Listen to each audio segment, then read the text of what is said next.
नमस्कार, ABP news पर आपका स्वागत है। मैं हूं आपके साथ चित्रा त्रिपाठी। हिंदी यानी हमारी राष्ट्रभाषा। इसी हफ्ते 14 सितंबर को देश ने हिंदी दिवस मनाया। हिंदी उत्सव देश भर में अभी चल ही रहा है और एबीपी न्यूज लेकर आया है ब्लॉगर्स का सम्मान। साइबर संसार में अपनी कलम की ताकत से कुछ नया रचने वाले ब्लॉगरों को एबीपी न्यूज सम्मानित कर रहा है। एबीपी न्यूज के हिंदी उत्सव समारोह में 2 बेस्ट ब्लॉगरों को सम्मानित किया जाएगा। दोनों ही ब्लॉगर इस वक्त हमारे साथ स्टूडियो में जुड़ चुके हैं। आप दोनों का बहुत स्वागत है। और इसके अलावा हमारे साथ मशहूर कवि कुमार विश्वास जी, जो किसी भी परिचय के मोहताज नहीं है, वो भी मौजूद हैं। आप तीनों का बहुत स्वागत है। तो इसके पहले इन दोनों का परिचय और विस्तार से मैं अपने दर्शकों को करवाऊं। सबसे पहले हिंदी दिवस पर कविता के जरिए आगाज हो जाए। मैं इंटरनेट को हिंदी में अंतर्नेत्र बोलता हूँ जी। तो ये जो अंतर्नेत्र है हिंदी का नया, और इसमें नया जो लोग लिख रहे हैं, मैंने कभी ये कहा था कि फलक पर भोर की दुल्हन यूं सज के आई है, कि ये दिन उगा है कि सूरज के घर सगाई है, अभी भी आते हैं आंसू मेरी कहानी में, कलम में शुक्र खुदा है कि रोशनाई है। एक नया संसार जो अंतर्नेत्र का है, इंटरनेट का है, उसमें हिंदी अपना वर्चस्व बना रही है, क्योंकि उसकी शक्ति जो है वो हजारों साल से सिद्ध है। लेकिन इस नई तकनीक जो बाहर से आई है उसे वो अंगीकार कर रही है। ऐसे में एबीपी ने पिछले वर्ष भी ब्लॉगर्स को सम्मानित किया और लगातार हिंदी दिवस का ये समारोह मनाया। मैं शुभकामना देता हूँ इस चैनल को भी और आप दोनों साथियों को भी कि आप एक ऐसी जगह बना रहे हैं जहाँ संवाद दोनों तरफ से चल रहा है। आप दोनों को बहुत बहुत बधाई और आशा करता हूँ कि माइक्रो ब्लॉगिंग में और ब्लॉगिंग के बीच में जो संवाद कहने की क्षमता हिंदी के पास है, उसके बारे में आप बता पाएंगे कि पूरी दुनिया की सारी भाषाओं में केवल हमारी 2 जिंदा ज़बानें हिंदी और उर्दू ऐसी हैं जिनके लिए आज भी सड़क पर, चौराहे पर, मैदान में रातों रात बड़े से बड़े रईस, बड़े से बड़े राजा, बड़े से बड़े रंक जमीन पर बैठते हैं, सड़क पर बैठते हैं और उसकी शायरी ऊपर बैठकर रात भर सुनाई जाती है। मैं खुद ही सुबह 4 बजे तक अभी कल बड़ौत में कविताएं सुना के लौटा हूँ। तो ये केवल दिल की भी भाषा है, इसलिए भी। लेकिन जब तक कुमार विश्वास सुरों के जरिए कुछ ना सुनाए तब तक महफिल अधूरी सी लगती है। और वो भी बात जब हिंदी दिवस की हो, हिंदी उत्सव की हो, तब और ज्यादा जरूरी हो जाता है कि सुरों के जरिए कुछ शानदार पढ़ता हूँ। जो हिंदी वालों को कहते थे कि हिंदी वाले हैं, ये तो चलता था ना, हिंदी मीडियम है, मेरे वक्त में बहुत चलता था। आज जब वो देखते हैं कि हिंदी की कविता गूगल हेडक्वार्टर्स जा रही है, कैलिफोर्निया जा रही है, पूरी दुनिया में गाई जा रही है, फेसबुक पर उसका जलवा है, तो मुझे 4 पंक्तियां अपनी याद आती हैं कि यशस्वी सूर्य अंबर चढ़ रहा है, तुमको सूचित हो। जो भी है अंग्रेजी दाल हो गया, मेरा कोई अंग्रेजी से विरोध नहीं है, भाषा से विरोध नहीं करना चाहिए, भाषा तो सब बहने हैं, लेकिन जो अंग्रेजियत में इतने हैं, मैं ये मानता हूं कि वहीदा रहमान जी बहुत खूबसूरत हैं, बहुत सुंदर हैं, अंग्रेजी अच्छी जबान है, वहीदा जी भी बहुत सुंदर है, पर मेरी माँ से सुंदर नहीं हो सकती। मेरी माँ दुनिया की सबसे सुंदर स्त्री है। ऐसे ही अंग्रेजी अच्छी हो सकती है और भाषाएं अच्छी हो सकती हैं, लेकिन मेरी हिंदी से अच्छी नहीं हो सकती, जिसमें मैंने अपनी आँख खोली है कि यशस्वी सूर्य अंबर चढ़ रहा है, तुमको सूचित हो, विजय का रथ सुपथ पर बढ़ रहा है, तुमको सूचित हो, अवाचित पत्र मेरे जो कभी खोले नहीं तुमने, समूचा विश्व उनको पढ़ रहा है, तुमको सूचित हो। तो अगर विश्व में हिंदी पहले, दूसरे, तीसरे नंबर पर है तो ये हिंदी के कवियों का नहीं, हम ब्लॉगर्स का नहीं, हमारी माँ का सम्मान है। और आप जैसे लोग इसे जन जन तक पहुंचाने का काम भी कर रहे हैं विश्व भर में। हमारी ये बातचीत तो लगातार जारी रहेगी ही, लेकिन बेस्ट ब्लॉगर्स का सम्मान जिन्हें मिल रहा है उसमें पहला नाम है कायनात काजी का। कायनात को सम्मान देने से पहले उनकी कहानी देखिए।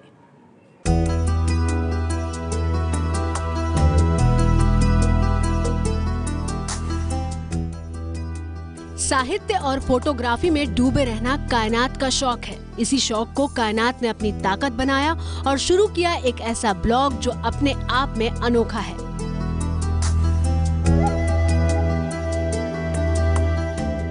राहगिरी हिंदी का पहला ट्रेवल फोटोग्राफी ब्लॉग। यहाँ आपको मिलेंगी भारत के अनछुए पहलुओं और अनदेखी जगहों की बेहद खूबसूरत तस्वीरें और उनसे जुड़ी ढेर सारी जानकारियाँ।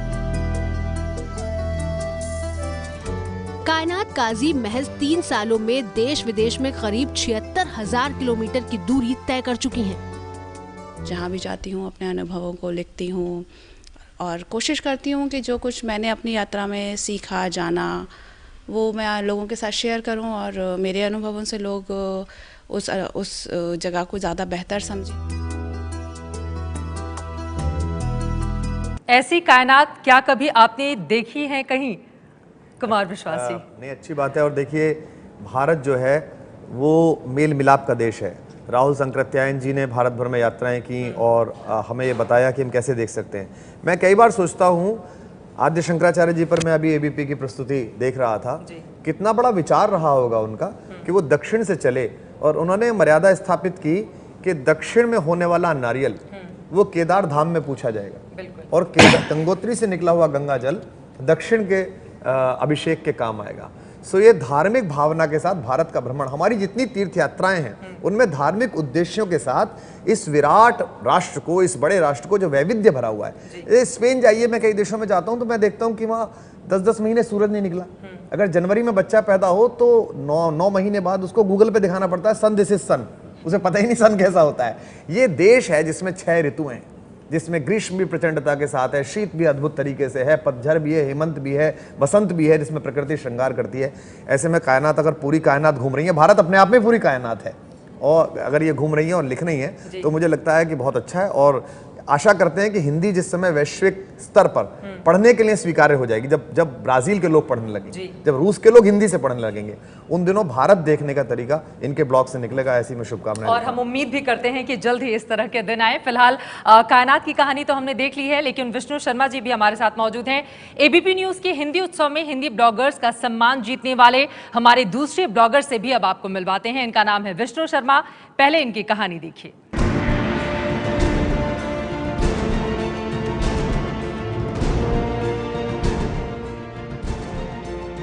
नाम विष्णु शर्मा, ब्लॉग इतिहास गवाह।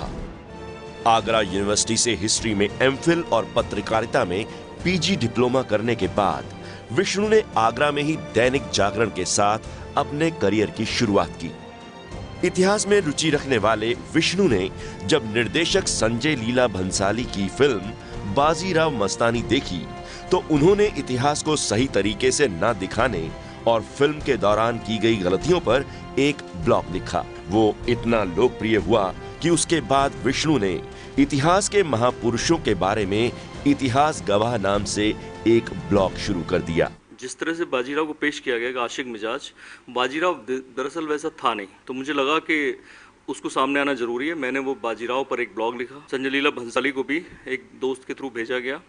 उन्हें लगा ये प्रीक्वल का आइडिया है जो मैं अगली फिल्म में ले सकता हूँ, तो उससे मुझे थोड़ा उत्साह हुआ। विष्णु ने न सिर्फ अपने ब्लॉग में इतिहास के रोचक तथ्यों को रखा, बल्कि महानायक अमिताभ बच्चन के एक ब्लॉग की गलती को भी पकड़ा। उसके बाद अमिताभ ने अपने ब्लॉग में उनका जिक्र किया।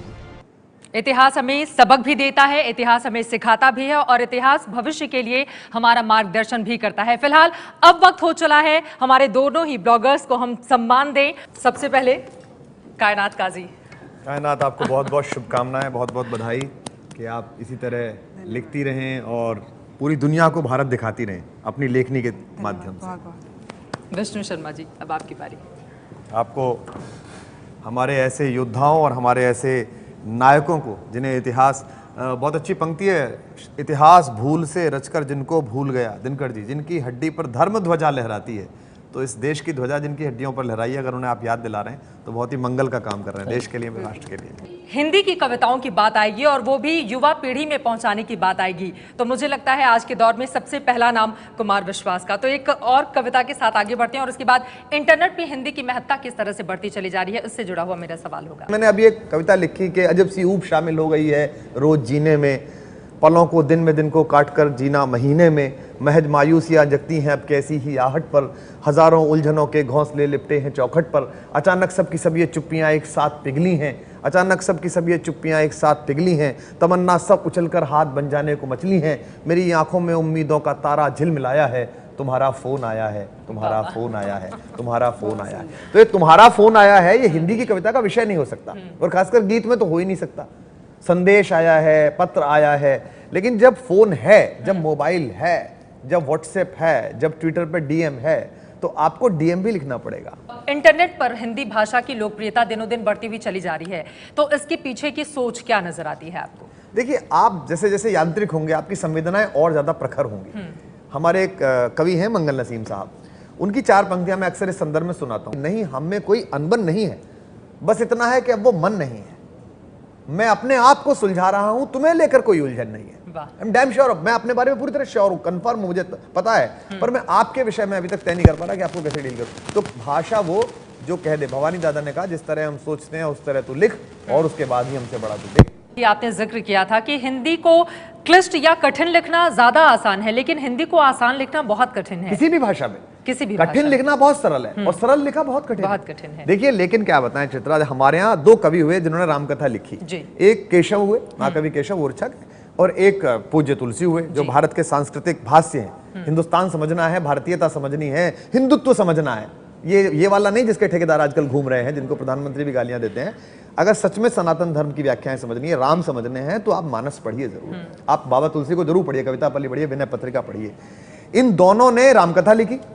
केशव ने जो रामकथा लिखी वो राजा के दरबार में बैठ के लिखी। ओरछा के नरेश का उन्हें स्नेह प्राप्त था, वो उनके राज्य कवि थे, और बड़े दूर तक बात फैली गई। बाबा तुलसी ने कथा लिखी तो घाट पर बैठकर लिखी, और बनारस के लोगों ने उनको बड़ा अजीब किया। केशव तो इतने नाराज हैं हिंदी में लिखने के कि उन्होंने कहा कि भाषा बोल न जानी है जिनके कुल के दास। हमारे तो घर के नौकर भी संस्कृत बोलते हैं और मैंने हिंदी में लिखी, बताओ। मतलब कैसा उन्हें गिल्ट महसूस हो रहा है, ग्लानि बोध में है। भाषा बोल न जानी है जिनके कुल के दास, तिन भाषा कविता लिखी जड़मति केशव दास। खुद को गाली दी। लेकिन बाबा ने कहा कि ये तो नाना पुराण निगमागम सम्मतम यदि रामायण, मैंने सब जगह से लेके कुछ गाया है, लेकिन मेरी माँ आज अपने पूजा गृह में भगवान के पास बाबा तुलसी की लिखी हुई कविता की पुस्तक लिखती है। और मैं लाखों करोड़ों लोग फेसबुक पे जोड़ लूं, उसके बाद भी मैं इतना अपडेट नहीं हुआ हूं, मेरी बेटी इतनी अपडेट नहीं हुई है कि वो शौचालय से आके बिना हाथ धोए तुलसी का गुटका छू ले। हमारे अंदर आज भी उसमें ईश्वरत्व और देवत्व की स्थापना का लक्ष्य देखा जाता है। ये हिंदी का चमत्कार है, ये माँ का चमत्कार है, भाषा का चमत्कार है कि बाबा जो हैं वो 24 घंटे गाए जाने वाले अकेले कवि हैं। हम यार यहाँ रात हो जाती है, हम सो जाते हैं, कैलिफोर्निया में दिन निकलता है, एक आस्तिक के घर पर सुबह सुबह टेप बजता है, श्री रामचंद्र कृपालु भजमन शरण, बाबा वहां भी गाए जा रहे हैं। हमारी ये खास पेशकश एबीपी न्यूज पर लगातार जारी है, लेकिन ब्रेक के बाद जब वापस लौटेंगे तो कुमार विश्वास की और भी शानदार कविताएं होंगी आपके सामने। कहीं मत जाइएगा, देखते रहिए एबीपी न्यूज।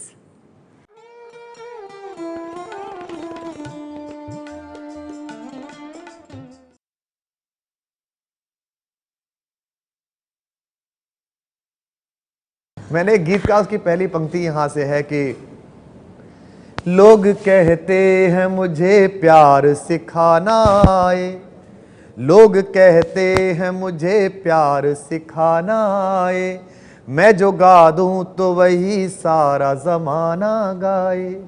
फिर भी एक गीत है जो प्राणों में चुपचाप पड़ा, कई जन्मों से मेरे होठों पे आना चाहे।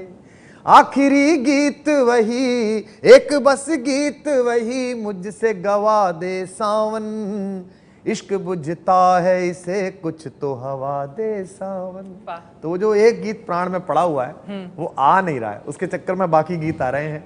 ईश्वर से प्रार्थना है वो कभी कभी आएगा, जब तक लय है, जब तक हृदय की ताल है, धमनियों में रक्त का नर्तन है, तब तक कविता गाई जाएगी। लेकिन एक और कविता है जो किसी से भी पूछे, जो भी कुमार विश्वास को जानता होगा उस कविता को जरूर गुनगुनाता होगा। कोई दीवाना कहता है। मेरे साथ क्या हुआ है, जैसे ये 2002 में आपने लिखी थी जी। बच्चन जी हैं, जैसे अभी हम उन पर ऊपर कार्यक्रम करते हैं, मुझे लगता है जैसे बच्चन जी हैं, उनकी सर्वश्रेष्ठ कविता मधुशाला नहीं है। मधुशाला पहली बार जब बीएचयू में सुनाई गई तो उसके 130 से अधिक पद जो थे वो पहली एक साथ ही सुना दिए। उसमें एक सरलता है, एक लास्य, एक सहजता है, लेकिन वो बच्चन जी का उत्कर्ष नहीं है। आप निशा निमंत्रण पढ़िए बच्चन जी की, और अन्य कविताएं पढ़िए, वो और अद्भुत है। उनके पास अंग्रेजी के थॉट प्रोसेस भी हैं, जो कि हनी डब्ल्यू लॉन्गफेलो पर उन्होंने पीएचडी की बच्चन जी ने। लेकिन लोकप्रियता, मेरे साथ भी ये एक अजीब संयोग है, ऐसा दुर्योग कह लीजिए, कि मेरी लोकप्रियता जिस कविता से हुई वो मेरी श्रेष्ठतम कविताओं में नहीं है जैसा मुझे लगता है। मेरी श्रेष्ठतम कविताओं में कारगिल है, मध्यंतिका है जो मैंने एक छोटी बच्ची पर कविता लिखी थी, माँ पर जो कविताएं लिखी हैं वो हैं, प्रेम पर कविताएं जो लिखी हैं वो हैं, हार गया तन मन पुकार कर तुम्हें, कितने एकाकी हैं प्यार कर तुम्हें। एक मैंने कविता लिखी जब विवाह हो रहा है प्रेमिका का, उस समय की कविता है कि कल तक जो हमको तुमको मिलवा देती थी, उन सखियों के प्रश्नों ने टोका तो होगा, साजन की अंजुरी पर अंजुरी कांपी होगी, मेरी सुधियों ने रास्ता रोका तो होगा। ऐसे गीत लिखे, लेकिन उस कविता से प्रसिद्ध हो गया। कोई दीवाना कहता है से, उसको सब सुन चुके हैं, उसको क्या सुनवाना। आप मित्रों से बात करते ज्यादा नहीं, हम अपने कार्यक्रम के आखिरी पड़ाव पर हैं और बिना उस कविता के मैं आपको जाने नहीं दूंगी। लेकिन चलते चलते हिंदी का भविष्य कुमार विश्वास अपनी नजरों में क्या देखते हैं? मैं देखता हूं कि हिंदी का भविष्य, एक तो मुझे उन लोगों से शिकायत है जो हिंदी पर जिंदा हैं लेकिन हिंदी वाले होने पर जिन्हें शर्म है जी, जो हिंदी में गाने लिखते हैं, हिंदी में धुन बजवाते हैं, हिंदी फिल्मों में लिखते हैं, और जब पुरस्कार समारोह में जाते हैं बेस्ट गीतकार का अवार्ड लेने के लिए, सर्वश्रेष्ठ गीतकार का, तो अंग्रेजी में धन्यवाद देते हैं। I would like to thank my director, my viewers. भैया अंग्रेजी में ये गाना लिख के दिखा दे। मुझे तो हिंदी वाला होने पर अद्भुत रूप से अहंकार है, स्वाभिमान भी नहीं है। मैं इस बात से बड़ा चमत्कृत हूं कि मैं एक ऐसी माँ के गोद में पैदा हुआ हूं जिसके पास रत्नाकर जैसा रससिद्ध कवि है, जिसके पास मीरा जैसी बेटी है, जिसके पास महादेवी जैसी पुत्री है। मिलन का मत नाम ले रे मैं विरह में चिर हूं, पंत रहने दो, होने दो अपरिचित, प्राण रहने दो अकेला। पीड़ा का इतना आत्मगौरव गाने वाले, इसके पास महाप्राण निराला जैसा न केवल कवि है बल्कि जीवन को अपने उदात्तता के सीख देने वाला एक बहुत बड़ा व्यक्ति भी है। तो मुझे जब कोई मुझसे कहता है कि ये हिंदी के शेक्सपियर हैं साहब, तो मैं कहता हूं कि ये अजीब बात है। आप शेक्सपियर के लिए बोलिएगा कि वो अंग्रेजी के तुलसीदास हैं या वो अंग्रेजी के निराला हैं, क्योंकि हिंदी का विस्तार बड़ा है। तो ये जो हमारी सोच है उसको बदलना होगा। इस कार्यक्रम का हम यहाँ पर समापन करेंगे। उम्मीद यही कि जो हिंदी हमारे मन की भाषा है, हमारी आत्मा की भाषा है, उसे हम मान दें, सम्मान दें, और चलते चलते कुमार विश्वास का वो गाना, वो कविता, वो छंद जिसके बिना कुमार विश्वास किसी भी मंच पर अधूरे हैं। कि किसी के दिल की मायूसी जहां से हो के गुजरी है, हमारी सारी चालाकी वहीं पर खो के गुजरी है। तुम्हारी और मेरी रात में बस फर्क इतना है, तुम्हारी सो के गुजरी है, हमारी रो के गुजरी है। बहुत बहुत शुक्रिया, बहुत बहुत धन्यवाद। बहुत शुक्रिया आप लोगों का हमारे साथ इस चर्चा में शामिल होने के लिए।